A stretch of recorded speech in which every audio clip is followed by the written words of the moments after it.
Cabinet جو ہے وہ ان کے زمانے کی کیبنٹ ہے.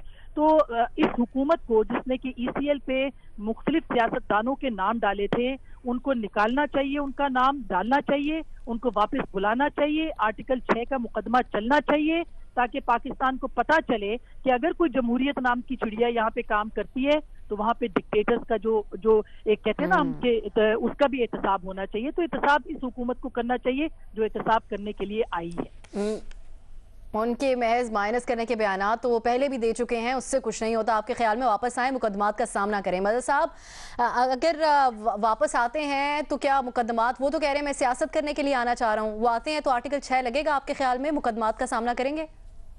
دیکھیے ہمارے بعض سیاستدانوں کو سیاسی بیماری بہت ہے اور یہ ہماری بڑی بدقسمتی ہے کہ ہمارے لوگ, بعض لوگ جو بہت ہی ٹاپ پوزیشنز پر بیٹھ جاتے ہیں. اب اگر کوئی آدمی صدر مملکت بن چکا ہے, اور صرف یہ پرویز مشرف صاحب کے لیے نہیں ہے کہ صدر بنے پھر دوبارہ الیکشن لڑنا چاہتے ہیں, آصف علی زرداری صاحب کو لے لیں, صدر بنے پھر MNA کے طور پہ آج بیٹھے ہوئے ہیں. آپ فاروق لغاری مرحوم صدر بنے پھر MNA کا الیکشن لڑ کے, تو یہ شوق ہمارے جاتے نہیں ہیں. اس پوزیشن پر آ کر وہ پرویز مشرف صاحب اگر جو بھی تھا ان کا دور, اس پہ ہم بڑی تنقید کر چکے ہیں, ظاہر ہے انہوں نے آرٹیکل 6 توڑا ہے, آرٹیکل 6 کی خلاف ورزی کی ہے, لیکن وہ ایک پوزیشن پر تھے جب چلے گئے تھے باہر, آپ دیتے, لیکچر دیتے, کتابیں لکھتے رہتے اور ایک اپنی ایک اسٹیٹسمین کے طور پہ اپنے آپ کو دنیا میں انٹروڈیوس کراتے. آپ کے بڑے چاہنے والے ادھر باہر کی دنیا میں, ملک کے اندر ہو نہ ہو, لیکن ہمیں شوق نہیں جاتا اس چیز کا. آج وہ کہہ رہے ہیں کہ میری جماعت حکومت, اب وہی بات ہے, دوستوں نے بھی بات کی کہ میری جماعت, اب ان کے پاس سوائے اس کے کوئی چوائس نہیں ہے کہ وہ اگلی پریس کانفرنس میں تحریک انصاف میں شمولیت کا اعلان کر دیں. مجھے نہیں پتا ابھی فیصل جاوید صاحب کے ساتھ وہ PSL دیکھ رہے تھے تو ان سے کوئی گفتگو بھی ہوئی اس لحاظ سے یا نہیں ہوئی, لیکن اب وہ سارے لوگ ان کے تحریک انصاف میں چلے گئے. ایک اکیلے وہ ہیں, وہ خود بھی اعلان کر دیں تحریک انصاف, لیکن وہ مجھے اب بھی ڈاؤٹ ہے کہ وہ پاکستان آئیں گے. لیکن اگر وہ پاکستان آتے ہیں تو ان پر مقدمہ نہیں چلے گا. وہ اگر پاکستان آتے ہیں تو ان کو گرفتار نہیں کیا جائے گا. وہ اگر پاکستان آتے ہیں تو وہ اڈیالہ جیل میں نواز شریف, یا اگر کل آصف علی زرداری بھی گرفتار ہوتے ہیں تو ان کے ساتھ اڈیالہ جیل میں نہیں ہوں گے وہ. اب وہ کیسے ہوگا اس کو چھوڑ دیں, لیکن اس لیے اس چیز کے بہت کم امکانات ہیں کہ وہ پاکستان آئیں گے. اور تحریک انصاف کے لیے یہ بڑی ڈیفیکلٹ پوزیشن ہے کہ تحریک انصاف کوئی ایسی پوزیشن لے کہ جس میں فروغ نسیم صاحب جو پرویز مشرف کی بڑے, حالانکہ آج تو پرویز مشرف صاحب نے کہا ہے کہ میرا اٹارنی جنرل ہے, میرا لا منسٹر ہے. فروغ نسیم صاحب سے پوچھیں تو وہ بالکل ہی اپنے آپ کو اس سے ڈسٹنس کرتے ہیں کہ جی میرے سامنے پرویز مشرف کا نام نہ لیا جائے, میرے سامنے پرویز مشرف صاحب کی کوئی فائل نہ لائی جائے. تو یہ جو صورتحال ہے, اس کا مطلب یہ ہے کہ لا منسٹر اپنے آپ کو ڈسٹنس کر رہا ہے پرویز مشرف کے خلاف ہر مقدمے سے. لا منسٹر اور اٹارنی جنرل کیا پوزیشن لیتے ہیں یہ الگ بات ہے, لیکن لا منسٹر, لیکن اس کا مطلب یہ کہ جو مقدمات ہیں اس میں لا منسٹری دلچسپی نہیں رکھ رہی. کوئی واپس آتے ہیں تو نہ کو مقدمہ چلے گا, نہ جیل جائیں گے. اگر وہ واپس آتے ہیں تو وہ تحریک انصاف میں شمولیت کے بعد آئیں گے. اور صحیح, اور لیکن آپشن ہم آپ کا ہاں لکھیں گے, نہیں لکھیں گے, کیونکہ آپ نے جو ذکر کیا اس سے پہلے بھی کہ سازگار ہی ہے ان کے لیے اس حساب سے. محمل جو باتیں کی ہیں مدد صاحب نے, آپ اتفاق کرتی ہیں اس سے؟ تو پاکستان تحریک وہ آئیں گے نہیں, دیکھیے وہ پاکستان آئیں گے نہیں, مجھے نہیں لگتا پاکستان آئیں گے وہ. ٹھیک ہے, ٹھیک, یعنی آپ کوئی آپشن ہی نہیں لے رہے. محمل جی میں کہہ رہی تھی ابسا کہ ویسے اگر پاکستان تحریک انصاف اپنے پاؤں پہ کلہاڑی مارنا چاہتی ہے تو ضرور انہیں سپورٹ کرے واپسی پہ, لیکن میرا نہیں خیال کہ پاکستان تحریک انصاف ایسا کرے گی. دیکھیے جو مظہر صاحب نے ابھی تھوڑی دیر پہلے یہ بات کی ہے نا کہ اگر وہ ادھر آئیں گے تو ان کے اوپر مقدمات نہیں چلیں گے اور وہ جیل نہیں جائیں گے جس طرح ہمارے سویلین سیاستدان جاتے ہیں. بات یہ ہے کہ پرویز مشرف کے خلاف صرف سیاسی جماعتیں ہی نہیں ہیں, یعنی کہ نون لیگ یا پاکستان پیپلز پارٹی کی گریونسز نہیں ہیں. ایون وزیر اعظم عمران خان صاحب, مشرف صاحب کے آخری جب حکومتی دن تھے تو ان میں کافی بڑھ چڑھ کر انہوں نے اینٹی مشرف بیانات بھی دیے اور پوری موومنٹ میں, لائرز موومنٹ کا بھی وہ حصہ رہے. اگر پرویز مشرف صاحب کو اور پھر حکومت آنے کے بعد ان کے زمانے کے وزراء کو اپنی کابینہ میں شامل کر لیا؟ وہ تو دیکھیے اب سیاست ایسی ہوتی ہے نا, جو پارٹی چینج کر لے وہ تو ہوتا ہی ہے. ساری پارٹیز کے وزراء جو ہے وہ اس وقت عمران خان صاحب کے پاس ہے. خیر اس چیز کے علاوہ یہ دیکھیں اب صاحب مسئلہ یہ ہے, اگر پرویز مشرف صاحب واپس آتے ہیں تو سیاسی جماعتیں تو جو کہیں گی, لیکن عدلیہ کو بالکل یہ نہیں بھولی کہ پرویز مشرف نے ججز کو جو تھا وہ ان کو اریسٹ کیا تھا, انہوں نے آئین توڑا تھا, انہوں نے ایمرجنسی لگائی تھی, انہوں نے چیف جسٹس کو ڈسمس کیا تھا, وکلا کو بہت زیادہ ہراساں کیا تھا. تو جو ایک یہ پوری تحریک ہے چلی تھی, آپ کے خیال میں کیا ججز جو ہے یا عدالتیں یہ افورڈ کر سکتی ہیں کہ وہ ان کے خلاف کارروائی نہ کریں؟ اگر یہ پریشر بلڈ ہوتا گیا تو عدلیہ جو ہے اس میں علیحدہ کھڑی ہو جائے گی. پاکستان تحریک انصاف یہ بالکل افورڈ نہیں کر سکتی, اور میرا نہیں خیال کہ وہ مشرف صاحب کی واپسی کو سپورٹ کریں گے. پرویز مشرف کی واپسی کو سپورٹ کرنا آپ کے خیال میں پی ٹی آئی کا اپنے پاؤں پہ کلہاڑی مارنے کے مترادف ہوگا؟ اس معاملے کے اوپر ہمارے تمام تجزیہ کاروں کی رائے آپ نے جانی. ایک اور ایشو ہے, اس پر ڈسکشن. تصویر بریک کے بعد ہمارے ساتھ رہیے.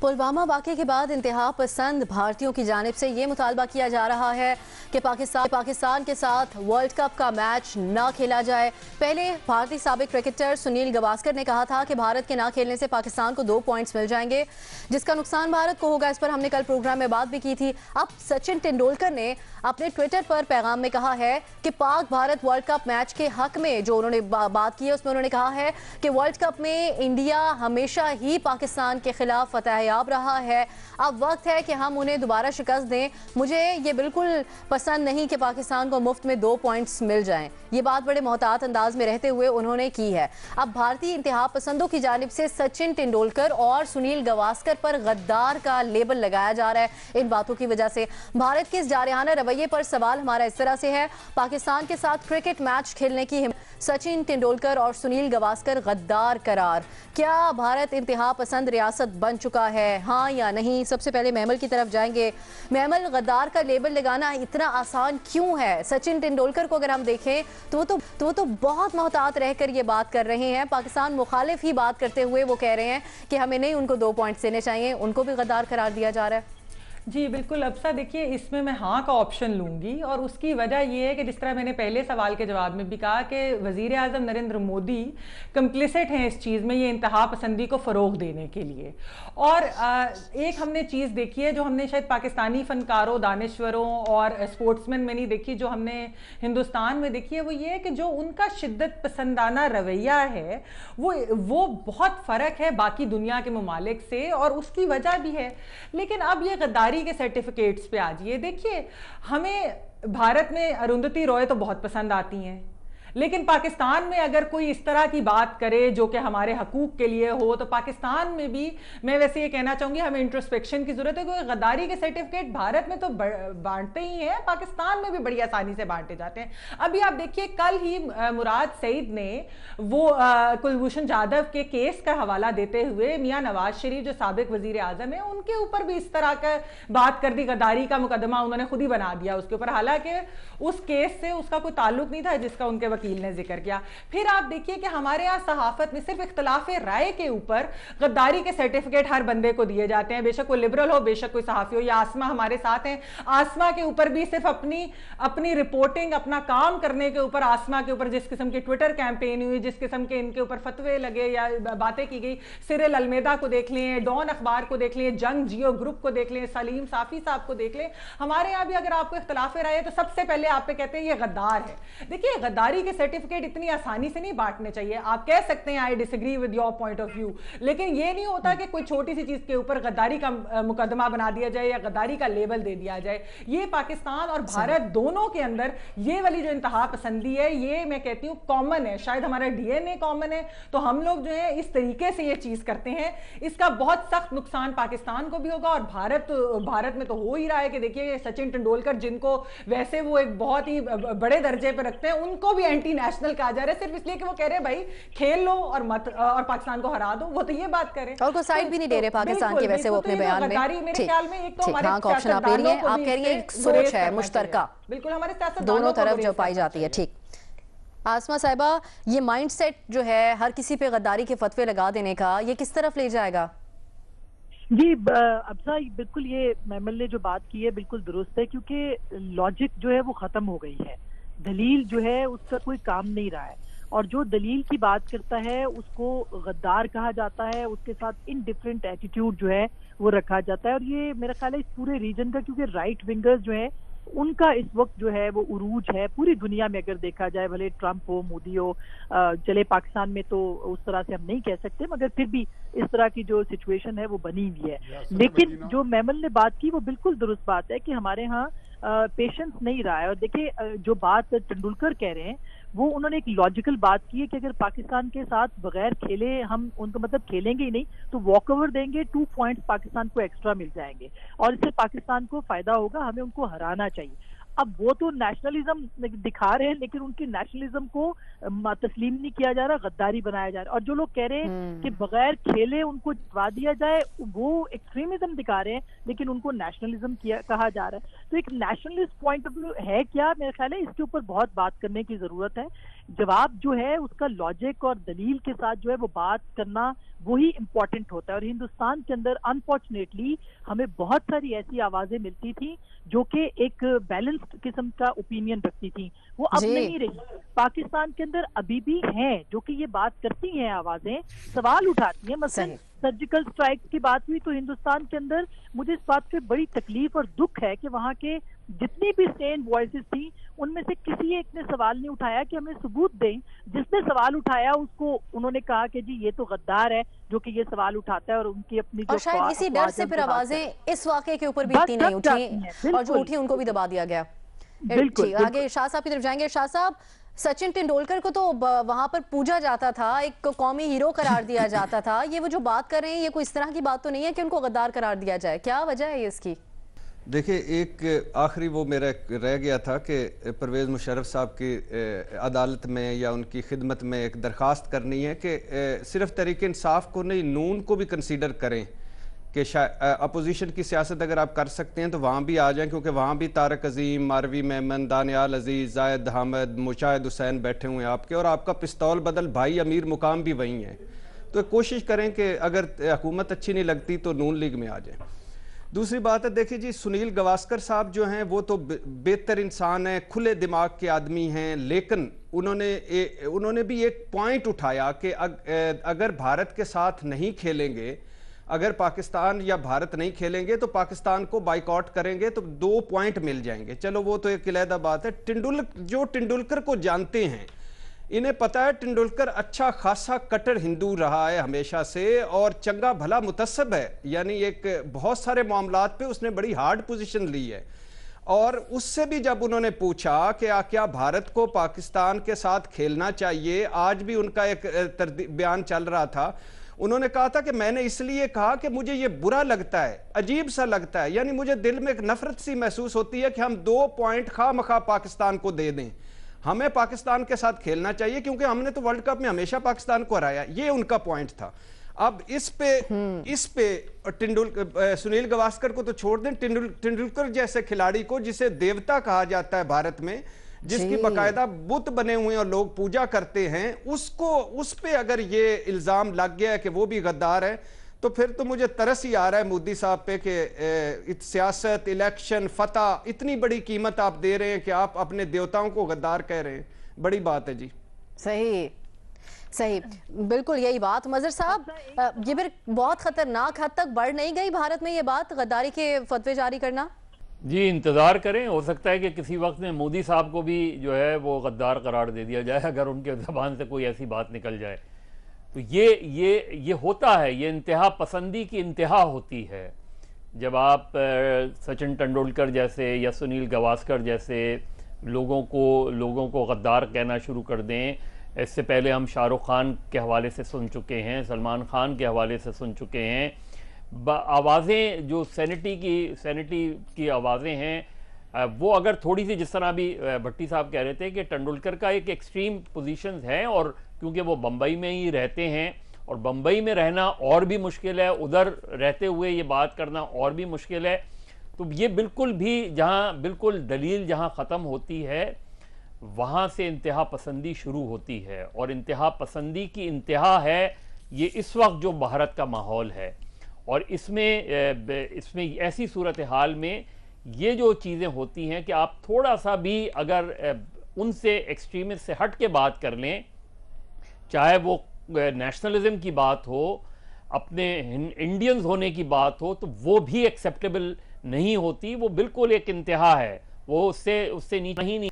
دیکھیے اب دوستوں نے بات کی، ہمارا جو لوکل پولیٹکس ہے اس میں اگر ہمارے یہاں بھی یہ رہا ہے، یہ چیزیں جو غداری کے سرٹیفکیٹ ہمارے یہاں بھی دیے جاتے رہے ہیں، لیکن ایسا کبھی بھی نہیں ہوا کہ اگر بھارت سے کوئی لوگ آ رہے ہوں، بھارت سے کوئی لوگ آئے ہیں، فنکار آئیں، کھلاڑی آئیں، شاعر آئیں، کبھی بھی آج تک ان کے ساتھ اس طرح کا ایٹیٹیوڈ نہیں رکھا گیا جس طرح کا ایٹیٹیوڈ پاکستان کے فنکار جب وہاں جاتے ہیں. کبھی بھی اتنی ایکسٹریم پوزیشنز جو ہے یہاں نہیں لی گئی. یہاں اپنی پرابلمز ہیں، ہماری پرابلمز ہیں. ذرا آپ تھوڑا سا بولڈ ہو کے بات کریں تو آپ کو لبرل، کیونکہ لبرل کو بھی گالی بنا دیا گیا ہے، اگر روشن خیالی کو بھی گالی بنا دیا گیا ہے، ہر چیز کو ہمارے یہاں بھی کیا گیا ہے. لیکن بھارت ایک ایکسٹریم پوزیشن پر ہے، ایکسٹریم پہ پہنچ گیا اس معاملے پہ. آپ کے خیال میں ایک شعر مجھے یاد جی آسما آپ کچھ ایڈ کرنا چاہ جی ایک شعر ہے، بے شک آپ کیجیے گا. آسمانوں سے فرشتے جو اتارے جائیں وہ بھی اس دور میں سچ بولے تو مارے جائیں. یہ وہ دور آ گیا ہے، تو اس لیے آسمانوں سے فرشتے بھی آئیں گے تو ان کو بھی سنگباری کا ہی سامنا کرنا پڑے گا اگر سچ بولیں گے تو. یہ بڑھتے ہیں حفیظ صاحب کی طرف. یہ یہاں پہ محمد خاص طور پہ آپ نے بات کی تھی، اس پہ میں یہ ایڈ کرنا چاہتی ہوں. شاہد آفریدی صاحب نے ایک دفعہ کھیلوں پہ اگر ہم صرف بات کریں، انہوں نے بھارت میں کہا تھا جا کے کہ مجھے انڈیا سے اتنی محبت ہے جتنی شاید پاکستان میں سے ہے اتنی ہی. تو اس پہ بھی بہت باتیں ہوئی تھی، لیکن زیادہ آوازیں وہ تھی پاکستان میں جنہوں نے ان کے حق میں بات کی تھی کہ وہ ایک کھلاڑی ہیں، اس طرح کی کوئی بات نہیں ہے، غدار نہیں کہا گیا تھا اس حد تک ان کو. نیازی صاحب، کم از کم بھارت میں آرٹسٹ، کھلاڑی اور جو صحافی ہیں وہ کوئی آواز اٹھا سکتے ہیں مل کے اس بات پہ؟ پہلے تو اب صاحب بڑا ایک اپروپریٹ موقع ہے کہ میں خواجہ آصف صاحب کو ایک اپالوجی او کرتا ہوں. خواجہ آصف نے شنگھائی کانفرنس جب ہوئی تھی برکس میں تو 5 ملکوں کی، تو وہاں پہ اس کے بعد انہوں نے کہا تھا ہمیں گھر صاف کرنا چاہیے. تو مجھے بڑا میں سیخ پا ہوا اور میں وفور جذبات میں بڑے سخت جملے اس کے کہے. تو مجھے نہیں پتا تھا کہ ایگزیکٹلی وہ اب ہمارے ہاں آرڈر آف دا ڈے ہے. اور شاہ محمود قریشی صاحب سے جب میں نے سنا کہ یہ حکومت کی پالیسی ہے گھر صاف کرنا اور سارے ادارے ایک پیج پہ ہیں، تو مجھے افسوس ہوا کہ میں نے غیر ضروری طور پہ اور بہت جذباتی ہو کے اور بہت بڑا ٹھیکیدار بن کے خواجہ آصف صاحب کے بارے میں بہت سخت الفاظ ادا کیے تھے 1 سال پہلے. پہلی بات. دوسری بات یہ ہے جی کہ یہ جو غداری ہے یہ نواز شریف صاحب کے اوپر وہ جو ایک انہوں نے کہا جی دوبارہ کہا کہ ٹریزن کا کیس لایا جائے. ہم نے تو سیاست میں کسی کو بھی ایلیمینیٹ کرنا ہوتا ہے نا، 70 سال میں ہم بڑے آسانی سے یہ ہتھیار یہاں استعمال کر رہے ہیں. ہم چپ کر کے اس کے بارے میں اسے تھوڑا سا بھی اسے لوز ٹاک یا کہیں پہ لبرل ٹاک کرے گا ہم اس کو غداری کا جو ہے وہ پناہ دیتے ہیں. اور اس میں ایک عرصہ تھا کہ ہم بھی بڑے پیش تھے اس معاملے میں، اور اب ندامت ہوتی ہے کہ یار کس طریقے سے ہم یہ سارے کام کرتے رہے ہیں. دیکھیں یہ جو سیاچن نے کہا ہے، سیاچن کا جو ٹویٹ ہے وہ آپ نے پورا نہیں پڑھا، آپ نے پہلے سا پڑھا ہے. اس کے بعد اس نے کہا کہ having said all this میرے نزدیک انڈیا جو ہے اس کو فضیلت حاصل ہے، انڈیا comes first، اور میری حکومت جو بھی طے کرے گی میں اس کے ساتھ دل جمعی سے، دل کی گہرائیوں سے کے ساتھ کھڑا ہوں.